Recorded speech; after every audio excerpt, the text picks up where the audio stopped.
তুমি কি করো? কি করবো আর, আমার আব্বু মাংস কিনে পাঠাইছে, সেগুলো কাইটে ফ্রিজে রাখবো, কালকে ঈদ। আর আল্লাহ, এই কি সহ্য করা যায়। আজ তো পুরো মাংস নিয়ে এসে আর আমার কষাই হতে বুঝছো, কাইটে আনলে একটা সুবিধা ছিল। এখন তো বাড়িতে কাইটে করে দিছি, এগুলো এখন আমার নিজে কাটিং করা লাগবে।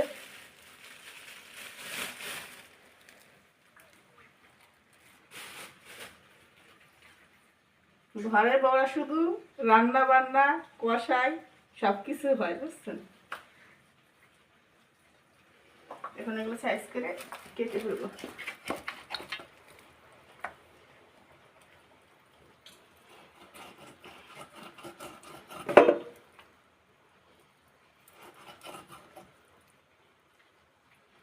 কালকে ঈদ বন্ধুরা, আপনাদের সবাই ঈদের দাওয়াত থাকলো।